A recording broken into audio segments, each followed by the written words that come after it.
Good morning, everybody, and welcome to honors chemistry class. All right, so I see two people online, and we are getting ready for the test that we got tomorrow. And I'm assuming everybody else that's not online right now is going to be watching this in the future, right before the test or something like that. So anyway, if anybody has any questions, feel free to stop me at any point at all. We are going to just jump right into the review right here, okay? So let me just adjust this real quick here. All right, so how's everybody doing today? Hopefully you guys doing well.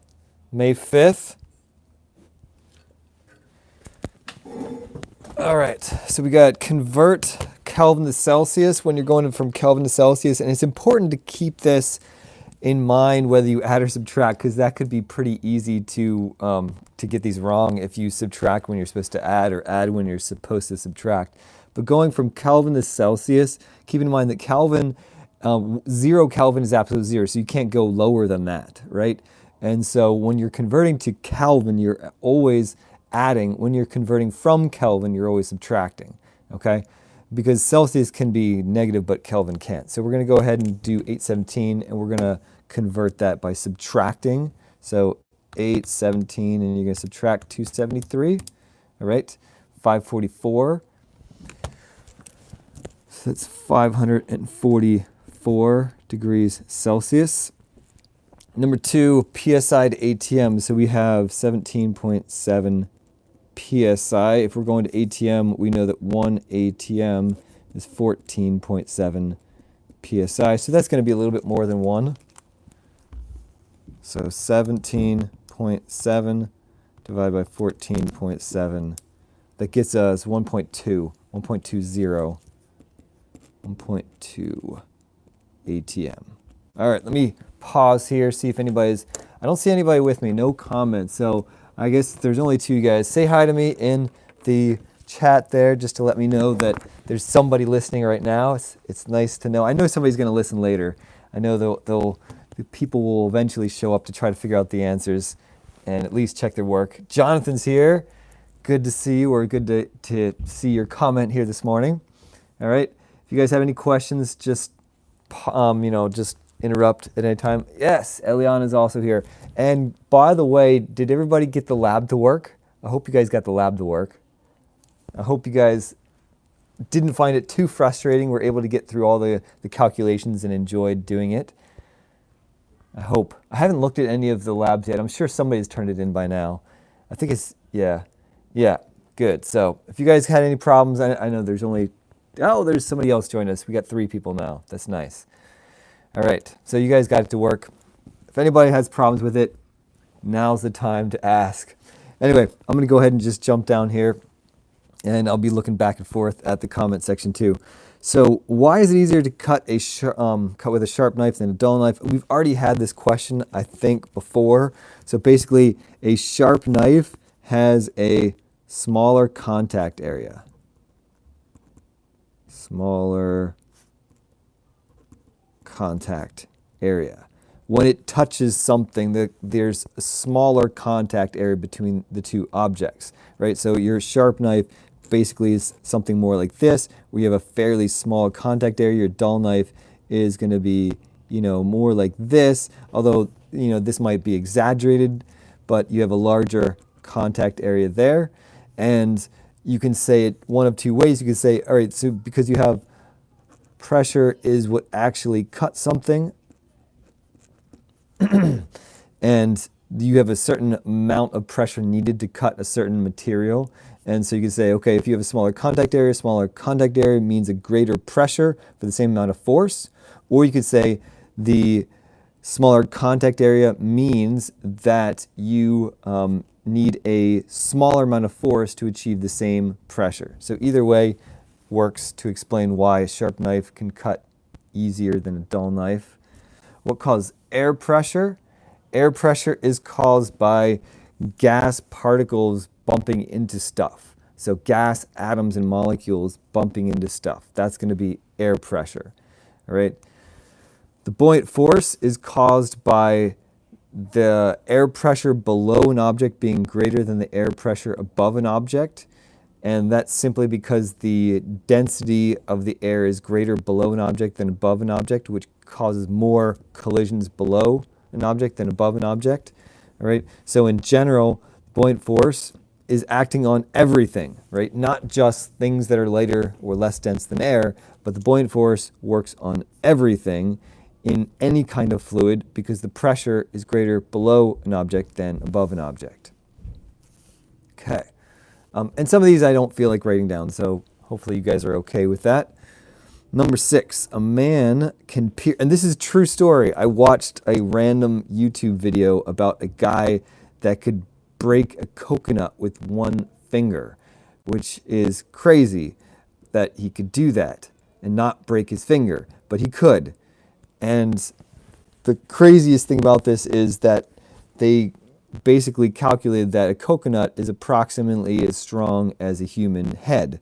So if he could break a coconut, then he could break a human head with only his finger. Anyway, his punch, and you guys can YouTube it if you want to, but you don't have to. Anyway, it was an interesting video. If his punch exerted a force of this, and you had a surface area of this, what's the pressure, right? And so pressure is going to be force over area, and we have a force of, and that's an incredible force for one finger. Now, definitely people can exert a lot more force when they punch. You know, maybe someone, a professional boxer might be able to exert 10 times this force. But the size of a fist, especially with a fist in a glove, is going to be much, much larger than this. So this guy is exerting more pressure than even a professional boxer would be with his strongest punch. So we have 275 pounds over 0.19 square inches. Let's get this. 275. Man, that's over 1,000 psi. That's crazy, right?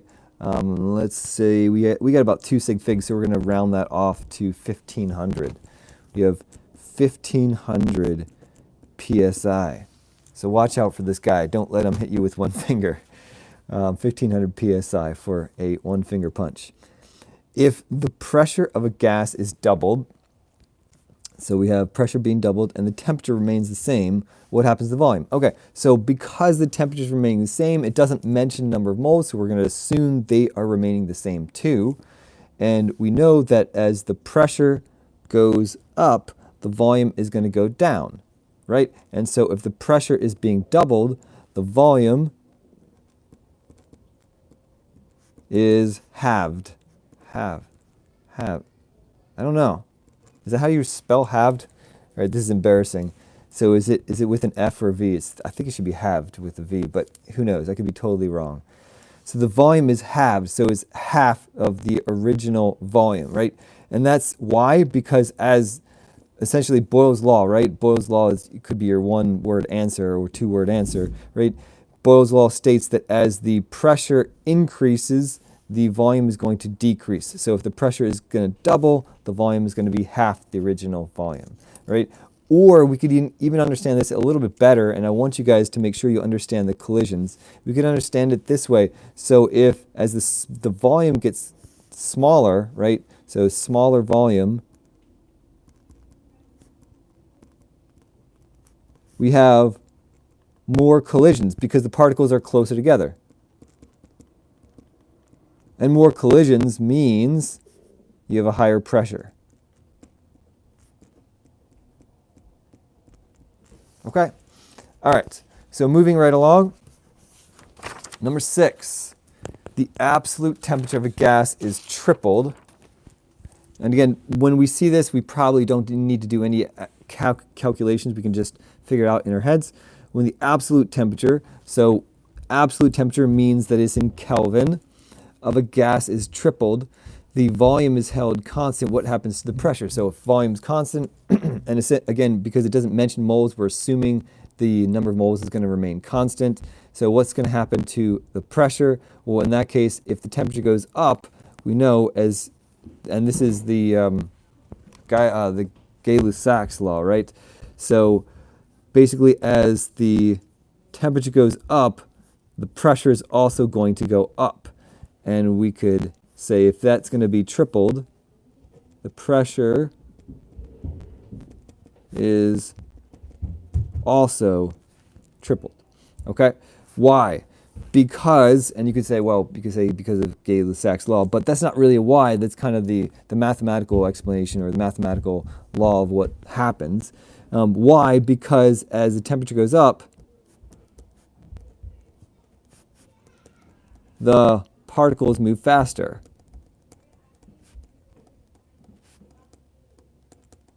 And faster moving particles means two things. It means it's going to be more collisions, and it means more powerful collisions.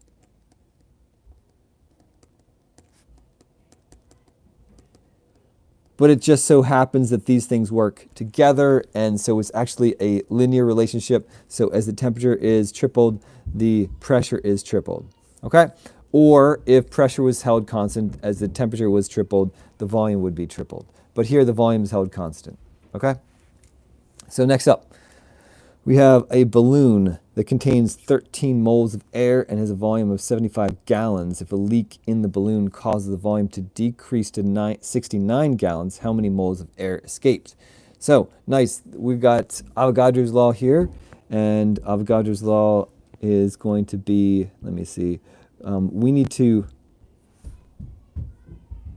we have actually, this is a V2.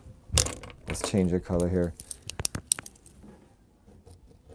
This is our V2 right here. This is our V1, and it contains 13 moles. This is our N1, and we want to know how many moles of air escaped. We're going to solve for N2 first, but that's not our ultimate goal. We want to subtract, this is how many moles of air escaped. That's going to be N1 minus N2. That's what we're ultimately solving for. Okay? And so we know Avogadro's law states that as the amount of air increases, so as the number of moles increase, the volume is going to increase. So N over V, so N1 over V1 is a constant. You have a constant ratio because as this increases, this also increases. So equals N2 over V2, right? And so that's going to get us, multiply both sides by V2, that's going to get us N2 equals N1 V2 over V1. Plug in the numbers. N1 is 13 moles. V2 is 69 gallons. And V1 is 75 gallons. Let's go plug it in.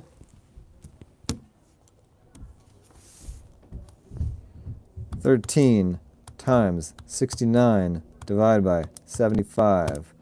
And there we go, 11.96. But we said that's not our final answer. Let's go ahead and write it down. 11.96 moles. That's our N2. But we want to know N1 minus N2. And this kind of problem is not hard to solve, but you have to pay attention to the wording. You have to make sure you're answering the correct answer. It's sad when people lose points just because they didn't answer the correct answer, right? So don't stop there. It's going to be 13 minus N2, which is 1.04, right? And we'll just leave it as 1.04. I only have two significant figures, so really, you could write just 1.0 here. So 1.04 moles, or really 1.0 moles to be technically correct with significant figures. All right. Now, number 10. And if you guys have any questions, just feel free to ask. Number 10, how many moles of air should be added to a rigid container with 1.25 moles of air in order to triple its pressure? So we have a situation where the pressure is tripling, and so we're adding air. And if we want to triple the pressure, we know that as N increases as the connect.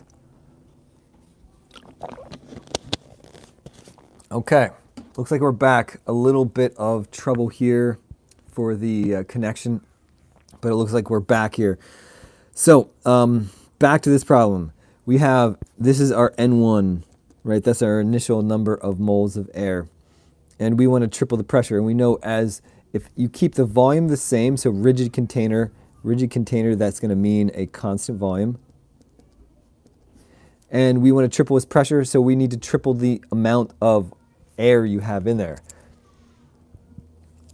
But the question says how many moles of air should be added, which means if we want to triple the number of moles you have, we want to add twice as much as you have here. So we're going to add 2.5 moles of air, right? And your total, that's going to give you an N2 of 2.5 plus 1.25 or 3.75, which is 3 times as much. So your N2 is 3 times as big as N1, but in order to achieve that, we need to add twice the amount of N1. So make sure to confirm with your calculations that this is correct. So we're going to add 2.5 moles of air to that. Number 11, a certain amount of oxygen has a temperature of 19 degrees Celsius, and for any kind of gas problem, we need to always convert those to Kelvin, right? So they cannot be Celsius, they must be Kelvin. So that's going to be, what? That's going to be plus 273, that's going to be 292 Kelvin. At what temperature in Celsius would the oxygen occupy twice its original volume? All right, so once again, we have something where we don't know the before and the after. We're just going to know that we're going to double its volume. So if we double the volume, you are going to double the temperature, right? This is also Charles's law. As you double the temperature, the volume doubles. So temperature and volume are linearly related. And that means we're going to double that absolute temperature. So let's take that 292. All right, so you have 19 plus 273 gets you 292 times 2 is going to get us 584, and then we're going to subtract 273 from that. Okay, so it's 584 Kelvin, but the answer asks us at what temperature in Celsius. So we're going to go ahead and write 311 degrees Celsius. That's our answer for this one, okay, which is also times 2 gives us 584 Kelvin. But this is our final answer. All right. A piston contains 87.7 milliliters of air at 22.4 psi. If the volume decreases to 67.4, what is the new pressure of air? Okay, we can do this. So we have, let's use green here. We have an initial volume.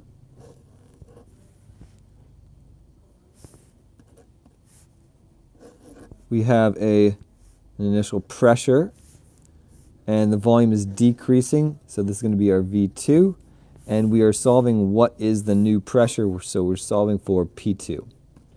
This looks a whole lot like Boyles Law, and so Boyles Law says that pressure times volume is a constant, so P1 V1 equals P2 V2, all right? And we know that it's P1 V1 is a constant. Why? Because we know that as we increase the pressure, the volume decreases, right? Or as we decrease the pressure, the volume increases. So these two things must be inversely proportional, and that's why the product of those two things is a constant.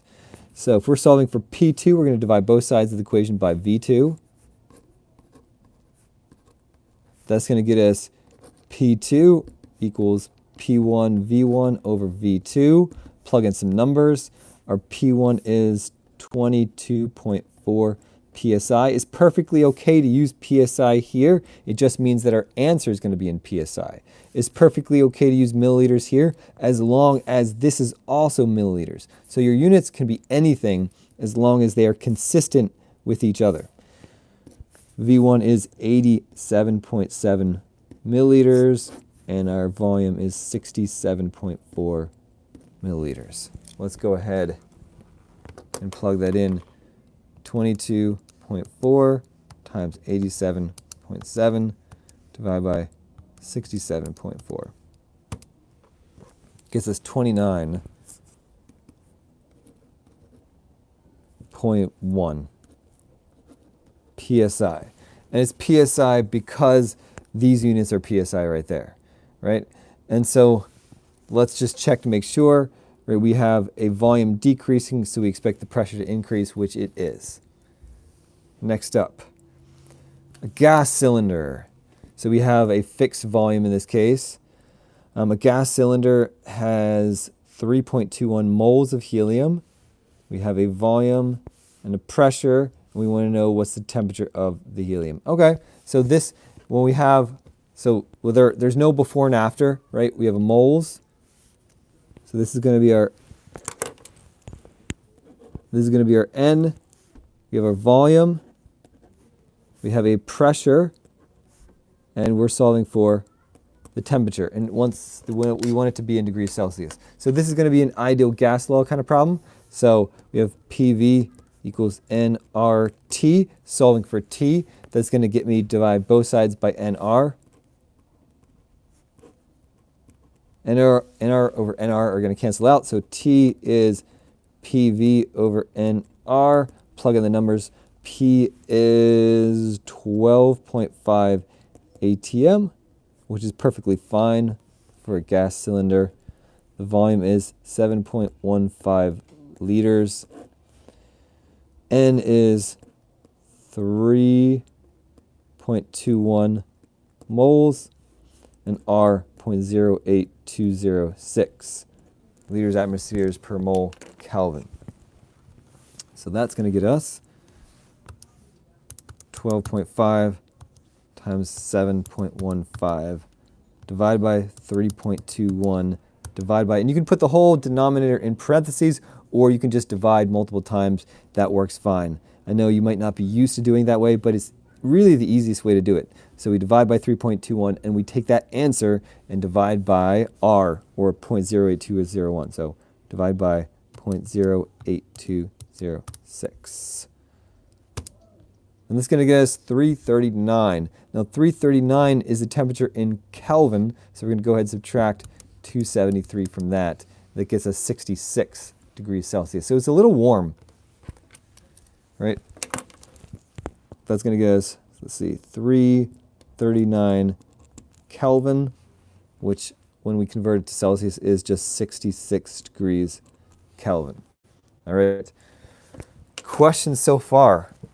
I'm not seeing anything. Let's see how many people. We got 6 people. Nice. Few more people decided to wake up and come on to the live stream, or that might just be some random people that decided to watch also, which is fine too. Now let's go ahead and go on to the last page. Getting a little bit harder here for the last page. Hopefully so far this has been fairly straightforward, but we have, and you're going to get problems like this also in the test. We have a combined gas law, and we have a stoichiometry gas problem. So both of those you should expect to be on the test too. All right, helium balloon. It has a volume, and so this is going to be our V1. A pressure, that's going to be our P1, and a temperature. And of course, we need to make sure that that is in Kelvin. So our T1 is 273 plus that, so that's going to be 295 Kelvin. And as the balloon rises in the atmosphere, well, this is fairly realistic for, I don't know what the exact numbers would be, but this is realistic for, let's say, weather balloon kind of situation. So, right, so as the balloon rises in the atmosphere, the temperature is going to decrease and the pressure is also going to decrease. We want to calculate what's the new volume of the balloon. So let's get this. Our T2 is going to be 273 plus this. This is going to be 278 Kelvin for T2. And our pressure is going to be decreasing to 7.1 psi. That's going to be our P2. So a significant decrease in the pressure, and then a small decrease also in the temperature. All right, calculate the new volume of the balloon. We can do that. And I recommend, because the problem that you're going to get, you don't know what's going to be held constant, and you don't know what you're going to be solving for. So there's so many different possibilities for this combined gas law. I know different people do this different ways. Some books might make this just, one certain combined gas law equation, but I find it so much easier to be able to derive any kind of combined gas law using the ideal gas law. And that is this, right? You have PV equals nRT, and we know that R is our constant, so we will put all the variables on one side. That means we have PV over NT equals a constant. So PV over NT is a constant. So we can say the initial PV over NT equals the final PV over NT. Now we're solving for the volume, and what do we see remains constant? Well, it doesn't specifically say, so we need to think about it. It doesn't mention N anywhere in the problem. Moles are not mentioned. Plus, this is a balloon, so it's probably been sealed, and it doesn't say that you have a hole in the balloon, so we're assuming that no gas is leaking out.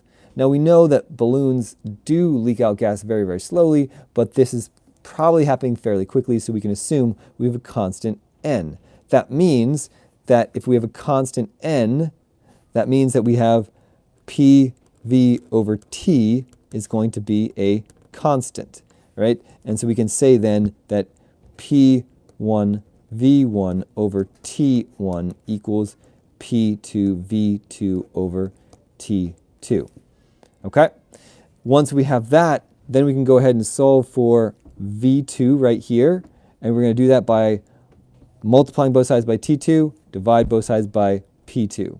So that can be tricky sometimes, easy to make a mistake, but do it slowly, right? So we have still P1 V1. Now we're going to multiply both sides by T2. So T2 comes up here, and we're going to divide by P2. So this is going to be T1 on the bottom, like before, and divide by P2 to get this down on the bottom. That's going to get us V2. All right, so be careful when you're rearranging that to make sure you get your 1's and your 2's straight, and make sure you have your 1's and your 2's straight up here too, because it's so easy to just write, switch up your 1's and 2's, and then all of a sudden your answer's wrong. All right, so we got P1, we said was 16.2 psi. Our V1 is 4.5 gallons. Our T2, we said it's going to cool down to 278. And no matter what, your temperature always needs to be in Kelvin. Our T1 is 295 Kelvin. And our P2 is right here, 7.1. All right, let's do this.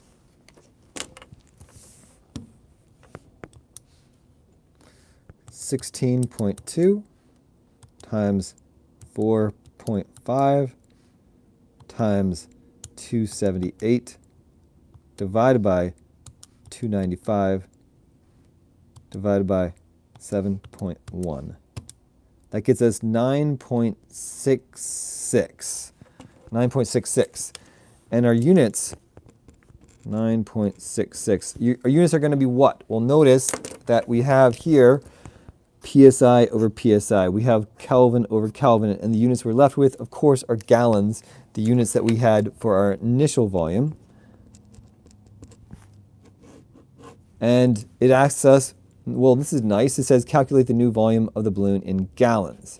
All right, and so that's nice. Now, yes, you could do this problem using the ideal gas law for a before and after, but that would be actually a much bigger pain to do, because you have to do the ideal gas law twice. You have to actually calculate what the constant is, and then you also need to do conversions from PSI to ATM and from gallons to liters, and so that would be a big pain. So I purposely use these weird units here to give you this. Shouldn't it be 9.68? I don't think so. It's possible that one of us made a rounding error, but let me just check this again. I'll do the calculation one more time for you. All right, so we have the pressure P1, that's going to be 16.2. Our V1 is, so times 4.5, and then 278.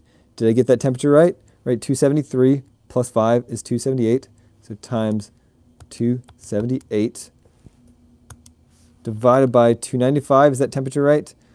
222 plus 273 should be 295, so divide by 295. Oh wait, did I do the rounding wrong here? Look at that, that's crazy. Divide by 7.1. Yeah, I did the rounding wrong. So, yeah, it should be 9.68. Totally wrong. Yeah. Would it be wrong if you said 9.7? No, you wouldn't be wrong. In fact, actually, I think you would be right. You guys are getting me here, right? Because you're right. Although you do, so their temperature literally does have 3 significant figures here. Although it starts with only 1, adding that gets you 3 significant figures here. We get 3 significant figures here, 3 here. But you're right, because our volume here has only 2 significant figures, and this pressure has only 2. So actually, you're right. This should be 9.7. 9.7 gallons. Good job, guys. That should be 9.7. Yes. Nice work. So 9.7 gallons is the correct answer. So next up, RDX. A high explosive, and well, look at this. We actually have to write out the balance reaction for this one. So this one's going to be a little bit more involved here. So we have RDX, and this is a real thing here. C3H6N6O6. That's a lot of, yeah, that's crazy, right? 3666. That's a lot of sixes. Anyway, so it's a high explosive, and it's going to just undergo a decomposition reaction. So it means this compound is the only reactant, and so it's going to form N2 plus CO plus water vapor, H2O. So all of these are gases, right? And we want to balance this, right? So if we have, let's go ahead and balance the carbon first. So we have 3 carbons and 6 oxygens. Well, we're going to start off with 3 COs. Let's go ahead and balance the nitrogen. We have 6 here and 2 here, so we got 3 N2s. And we have 2 H's and 6 H's, so we need 3 H2O. And let's go ahead and check the oxygen. We have 6 here, we have 3 here, and 3 here, so that's 6 here. So everything's balanced. So one RDX makes 3 N2, 3 CO, and 3 H2O. Now, notice that this is a gas law problem, right? So we have 25 grams of RDX contained in a 20 milliliter rigid steel container, and we're going to assume that all of the RDX explodes and reaches a temperature of this, and we want to calculate what's the pressure inside. So what's important to note is that we don't care what's what here. We just need to note that this is 1 mole of RDX turns into 9 moles of gas. And we don't care what the gas is, including water, right? It's very high temperature, so this is going to be included in the calculation. All right, so we have 1 moles of RDX makes 9 moles of gas. So that's going to be our stoichiometry for this one.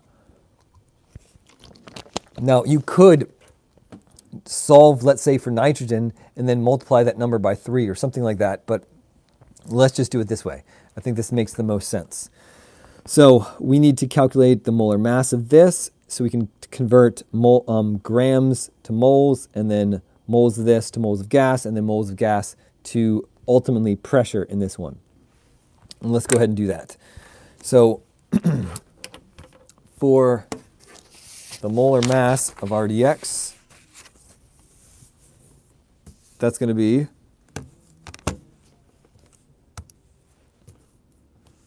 3 times 12.011 for carbon plus 6 times hydrogen is 1.0079 plus 6 nitrogen, 6 times 14.007, and we have 6 oxygens, 6 times 15.999. All right, so 222, another nice number. This RDX has got a lot of nice numbers, right? Kind of these nice even numbers, right? 666, 222. So let's go ahead and do the math here. So we have 25.0 grams of RDX. And we want to convert that to moles. So 1 mole of RDX is 222.12 grams. After we convert that to moles, we want to say, okay, well, we have 9 moles of gas for every 1 mole of RDX. Okay? And then that's going to get us moles of gas. That's going to get us our N, right? What are we solving for? Here we're solving for N for the ideal gas law, right? So let's go ahead and do that. So we have 25 divided by that 222, and then we're going to multiply that number by 9. And it's going to, oh man, that's almost perfect, right? We have almost exactly 1 mole of gas. So that's going to make it nice. It would be nice if it was perfect, but anyway, we're close to perfect here. 1.013 moles of gas. And we can keep the number in our calculator. Now, this is going to be an ideal gas law problem, right? So we have PV equals nRT, and we're solving for pressure, right? So we want to know, calculate the pressure inside the steel container. So calculating P, so P is going to be nRT over V, and N is 1.013 moles. R is going to be 0.08206. As always, temperature is 3,300 degrees Celsius. We need that in Kelvin, which is not going to make a big difference here, but let's go ahead and do that. So that's going to be 3,000 plus 273. So that's going to be 573 Kelvin. Over the volume of, here we go, we had this whole thing shoved into 20 milliliter. And that makes sense because it's 25 grams. And so, well, you know, who knows exactly what the density of this thing is, but it's probably, you know, a little bit more dense than, you know, than 1, a little bit more dense than water, but I think that's pretty reasonable for it to have this particular volume. Now, 20 milliliters, we must convert that to liters. So when we convert that to liters, we're going to move the decimal point 1, 2, 3 spots to the left. So this is all divided by 0.02 liters. Let's do this calculation. We're expecting fairly high pressure, right? Because this is an explosive. And obviously, in real life, that steel is going to fail before you ever reach this pressure, right? The reaction is going to continue to expand and react after it already breaks. So typically, the whole thing isn't going to react before it breaks. It'll break earlier because no container can withstand this ridiculously high pressure. So let's go ahead and take this. So this is 1.013. Take the number in my calculator times, I had R, let's just use the R I have stored in my calculator, times 3,573 divided by 0.02, and there's my answer. That's not PSI, that's my answer in ATMs, all right, atmospheres. So 14,850. That's super high. 14,850. No container is going to be able to withstand that much pressure, right?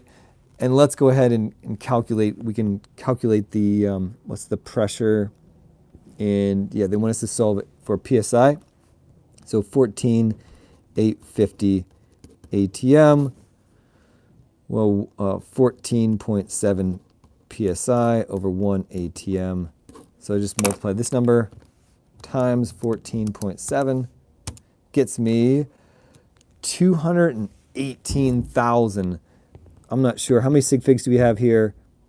It looks like we have about 3 throughout the problem. So 218,000.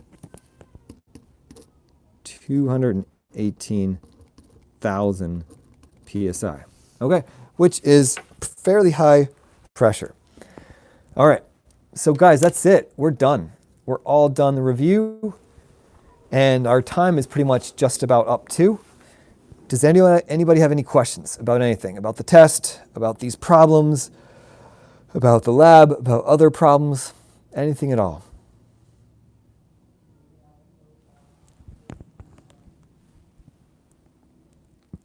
Okay, I am going to go ahead and sign out then. If you guys don't have any questions, good luck on the test tomorrow. We might start, we're not going to start super early, but we might start like 5 minutes early, so 9:20. We might start about 9:20 or so. Okay, so just be there 9:20. You know, possibly I might start at 9:15, but I know you guys have other things going on too. So let me see. Will the length of the test be around the same as the others? Yeah, the length of the test will probably be similar to the others. I don't remember. It might be a little bit longer. It might be a little bit longer because the last one was not too terribly long, but I'm not sure. I have a test in progress, and it might be a little bit longer than the last one, but it's not going to be too terribly long. It won't be as long as our chemical reactions unit that we had way back in what it was, February or something. Okay, so expect a test that's a little bit longer than the last one, I think, but not much longer. Anything else?